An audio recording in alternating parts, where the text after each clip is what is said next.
Roy was not a man who talked much. He ran a small repair shop at the end of a long dusty road on Bridgepost Colony, a place where different species lived side by side without much trouble and without much friendship either. Humans, lizard folk, a few tall gray beings whose name Roy could never pronounce, and one dragon. Roy fixed things. Engines, power cells, broken hull panels, busted water pumps. If it was broken and it had parts, Roy could fix it. He came in before the sun was up and locked the shop after dark. He ate alone. He slept alone. He did not bother anyone and no one bothered him. That was how he liked it. His shop was attached to his home, a narrow two-room unit pressed up against the building next door. The building next door belonged to Varek. Roy had lived beside Varek for almost 2 years and the dragon had never once said hello. Roy had never said hello either. He had seen Varek a handful of times, a massive shape moving through the shadow of the alley, wide dark wings folded tight against a body covered in deep green and black scales. Old scales. Scarred in places. The kind of scales that told a long story without a single word.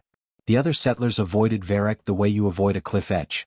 Not because he had ever done anything. Just because of what he was. Dragons had a reputation across every settled system in the galaxy. Ancient. Proud. Dangerous when pushed. The colony administrator had once told Roy that Varek had served in 3 wars before retiring to Bridgepost. Roy had nodded and gone back to his engine work. It was a regular evening when it happened. Roy was at his workbench, cleaning a set of calibration tools after a long day. The colony outside was quiet. A few distant voices. The low hum of the power grid. Roy worked slowly and without hurry the way he did everything. He was nearly done when he heard the sound. It was a crash. Heavy and sudden, like something very large hitting a hard floor all at once. The wall between his home and Varek's shook just slightly. Roy stopped and looked at the wall. He waited. Silence came back. He told himself it was nothing and picked up the next tool. Then the sound came again. Lower this time. A long, slow, grinding kind of sound. Not a roar. Not a growl. Something quieter and worse than both. The sound of something in pain trying very hard not to make noise. Roy put the tool down. He stood there for a moment thinking. Varek was not his problem. Varek had never spoken to him. Varek was a dragon who had survived 3 wars and had no interest in a human mechanic with oil on his hands. Roy knew all of this clearly. He picked up his basic kit from the shelf anyway. He walked to the front of his shop, stepped outside into the cool evening air, and knocked on Varek's door. Nothing. He knocked again harder. The low grinding sound came once more from somewhere inside, and this time Roy could feel it more than hear it, a deep vibration that moved through the door and into his knuckles. Roy pushed the door open. The inside of Varek's home was large and dim. The ceiling was high to allow for wings. There was very little furniture. The floor was stone and the walls were bare. It smelled of heat and something metallic that Roy recognized after a second as blood. Varek was on the floor near the far wall. He was on his side, one great wing folded badly beneath him at a wrong angle. His breathing was slow and uneven. Across his left side, running deep between 2 rows of dark scales, was a wound. Long and ragged and dark with blood that had dried at the edges but was still moving slowly at the center. It was not a fresh wound but it was not an old one either. Something had hit him hard and he had come home and collapsed and had been lying there long enough for the blood to begin drying. His eyes were open. They found Roy immediately. Bright, sharp, and burning with something between pain and warning. Leave. His voice came out rough and low, like gravel shifting deep underground. Roy looked at the wound. It was bad. Not the worst he had ever seen but bad enough. The kind of thing that got worse if nothing was done and worse still if the wrong thing was done. He looked back at Varek's eyes. No, Roy said. He stepped inside, set his kit on the floor, and knelt down beside the dragon without asking anything else. Varek made a sound low in his throat, a clear warning. Roy heard it and kept moving anyway, not fast, not slow, just steady, the same way he moved when he was working on something delicate that needed calm hands. He opened his kit and looked at what he had. It was a mechanic's kit, not a medical one. But Roy had patched enough living things over the years, including himself more than once, to know what worked and what did not. He had sealant that could hold under pressure. He had clean cloth. He had a small light. He had steady hands and a quiet mind. He got to work. Varek did not speak again. He watched Roy with those sharp burning eyes and breathed slowly and said nothing. Roy said nothing either. The colony outside was quiet and the room was dim and the only sounds were the soft ones of careful work being done by someone who did not need to be asked twice to help. Outside the stars were out over Bridgepost Colony. Nobody saw the mechanic kneel beside the dragon. Nobody knew yet what that moment would mean. Varric growled the moment Roy's hand moved toward the wound. It was not a small growl. It came from deep inside the dragon's chest, low and long and full of warning, the kind of sound that made the air in the room feel heavier.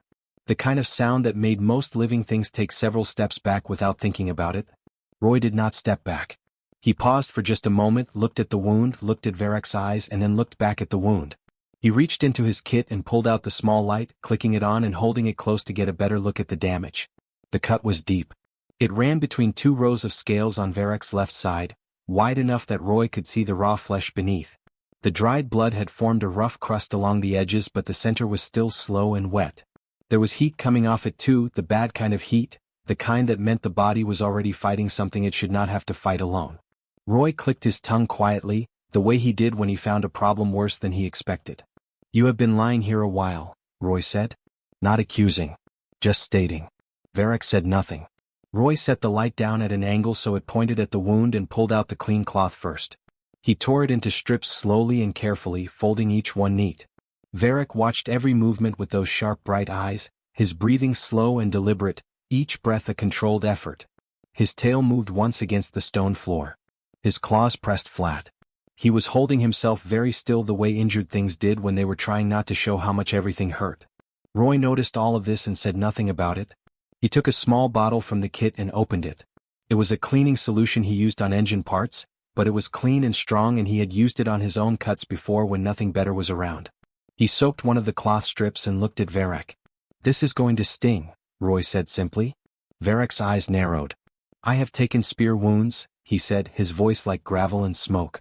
"I have walked off a battlefield with broken bones. Do not speak to me about stinging." "All right," Roy said and pressed the cloth to the wound.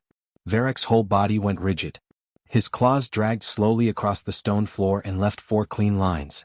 A sound came from his throat that was not quite a growl and not quite anything else. But he did not pull away. He held completely still and breathed through it, long and slow, and Roy worked carefully and without rush, cleaning the wound from one end to the other, removing the dried blood and the dirt that had worked its way in during however many hours Varric had been lying there alone. When Roy pulled the cloth away it was dark. He dropped it to the side and took a fresh strip. He worked quietly. The colony outside had gone fully silent now, deep into the night hours, and the only sounds in the room were the soft movements of Roy's hands and the steady low breathing of the dragon. Roy was not a fast worker, but he was a precise one. He had spent 20 years learning how to work in tight spaces with small tools on things that could not afford to be broken further. He brought that same patience here. He cleaned the wound twice. Then he looked at it again under the small light. The sealant he carried was made for hull plating. It bonded under pressure and held against heat and cold. Roy had read once, a long time ago, that the base compound was not unlike certain medical adhesives used in field surgery. He did not know if that was true. He only knew that it held and it was clean, and right now it was what he had.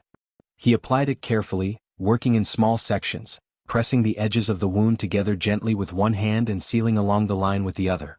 It was slow work. His back began to ache from kneeling on the stone floor. He shifted his weight and kept going. Varric watched him the entire time. At some point, deep in the middle of the night, Varric spoke. "Why are you doing this?" he said. It was not quite a question. It came out flat and low like he was thinking out loud. Roy did not stop working. "Because you were hurt and the door was right there," he said. Varric was quiet for a moment. "I did not ask for help." "No," Roy agreed. "You are not a doctor." "No," Roy said again. "Then why?" Varric said. Roy sealed another section of the wound and smoothed the edge carefully before he answered. "Because something broken that can be fixed should be fixed," he said. "Doesn't matter what it is." Varric said nothing after that. Roy finished the sealing just before the first gray light of morning began to show at the edges of the high window. He sat back on his heels and looked at his work. It was not pretty. It was not a doctor's work. But it was tight and clean, and the heat from the wound had already dropped a little, which was a good sign. He pressed 2 fingers lightly near the edge and felt the seal hold firm. He wrapped the last clean cloth strips loosely around the area and tied them off. Then he sat down on the stone floor beside Varric, leaned his back against the wall and closed his eyes. When full morning came and the colony outside began to wake, Varric was still alive. His breathing was slower and easier than it had been in the night. The wound was closed. The worst of it was done. He was watching Roy sleep beside him with something in his old sharp eyes that had no name in any language Roy knew. The scout's name was Dren. He was young for a dragon, only about 40 years old, with bright copper scales and eyes that missed nothing. He had been sent by Varric's clan to check on the elder after 3 days of silence. Varric was known for going quiet, but not for this long. The clan had grown uneasy, so they sent Dren. Dren landed outside Varric's home just after sunrise and folded his wings tight. He rolled his shoulders, set his jaw, and pushed the door open without knocking. That was the dragon way. You did not knock on a clanmate's door. You walked in. He stopped completely still just inside the entrance. Varric was on the floor, propped up against the wall with a folded piece of cloth under his wing for support. The wound on his side was sealed and wrapped. His color was better than it should have been given what Dren had expected to find. His breathing was steady and slow. Beside him sat a human. A small, plain, tired-looking human in a worn work shirt with grease on his forearms and a simple clay cup in both hands. He was drinking tea. He looked up at Dren when the door opened and gave a single calm nod, the way you nodded at someone you passed in a hallway. Dren stood in the doorway and did not move for a long moment. "Who are you?" Dren said. His voice came out harder than he meant it to. "Roy," the human said. "I live next door." Dren looked at Varric. Varric looked back at him with calm, steady eyes. "He helped me," Varric said simply, as though that explained everything. For a dragon elder to say those 3 words, it explained more than a long speech would have. Dren looked at the sealed wound. He looked at the strips of cloth. He looked at the small kit sitting open near the wall. Then he looked at the human again, this small quiet man sitting on a stone floor drinking tea beside one of the oldest warriors in the clan. He did not know what to say, so he said nothing. He stayed long enough to see that Varric was truly stable, asked 3 short questions about the wound, got 3 short answers from Roy, and then left. He stood outside in the early morning air for a moment, his copper wings tight against his back, and then he went to send word to the clan. He told them exactly what he had found. He left nothing out. By midday the story had moved through every home on Settlers Row. The lizard folk who ran the supply store heard it first from Dren passing through. They told the tall gray beings at the water station. The water station workers told the family of small blue traders who lived near the east gate. The colony was not large and news moved through it the way water moved through a cracked pipe, fast and in every direction at once. Most of the settlers had the same first reaction. Disbelief. Roy had gone into Varric's home. Roy had touched Varric's wound.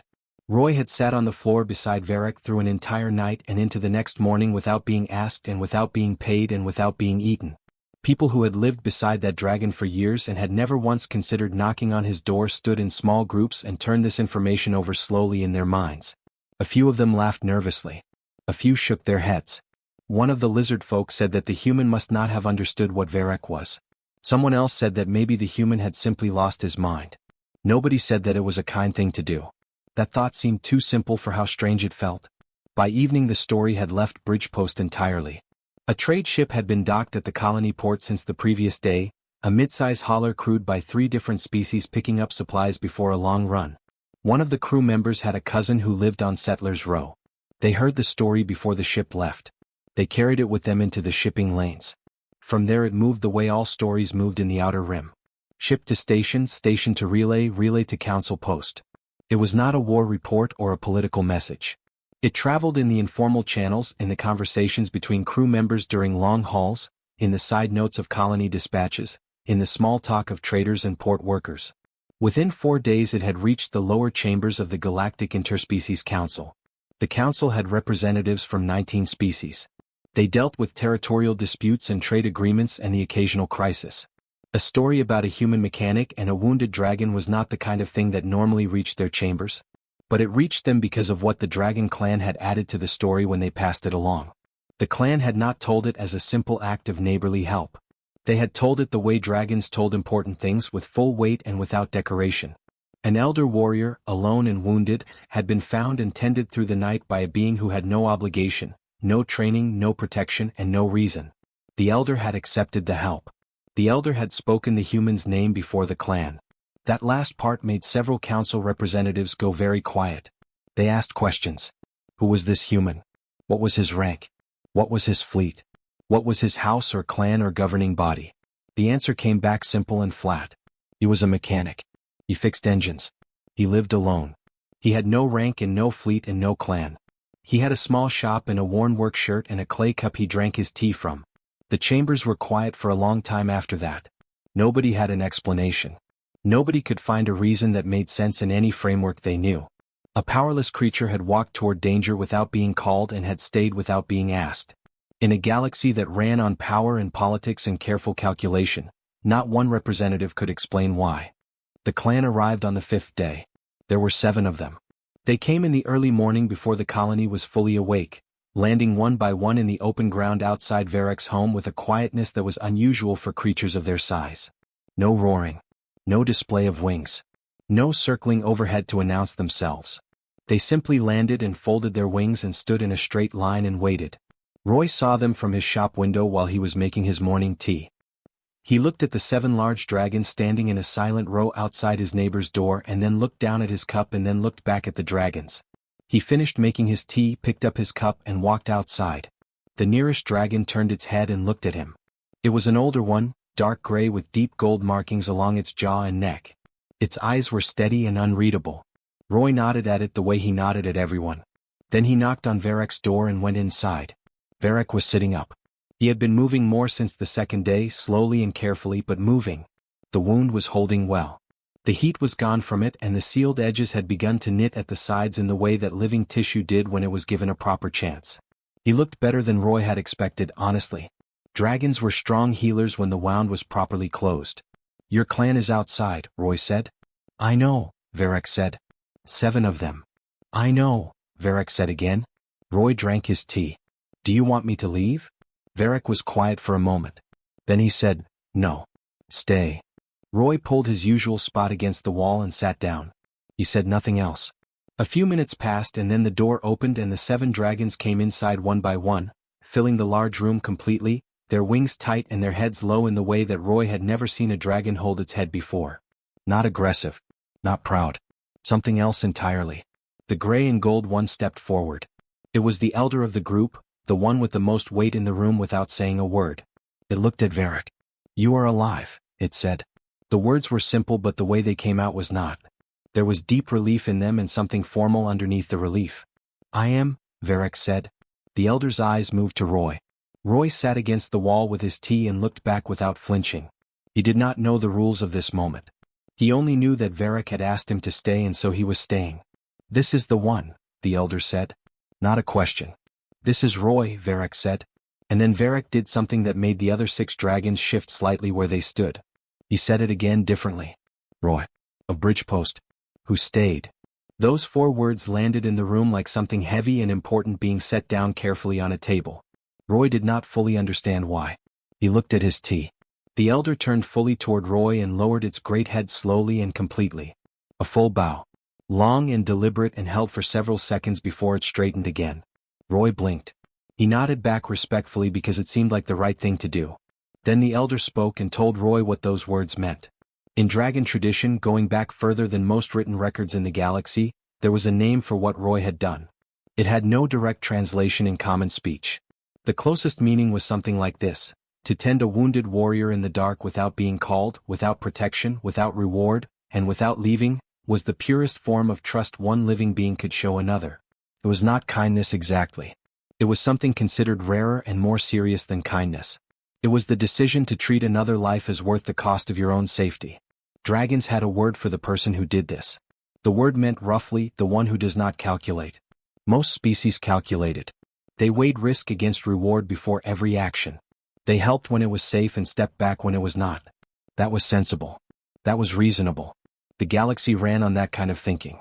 Roy had not calculated. He had heard a sound through a wall and walked through a door. The clan recognized this. Not as foolishness. As something they had not seen in a very long time from any species. Roy listened to all of this quietly. When the elder finished he nodded once and said, he needed help.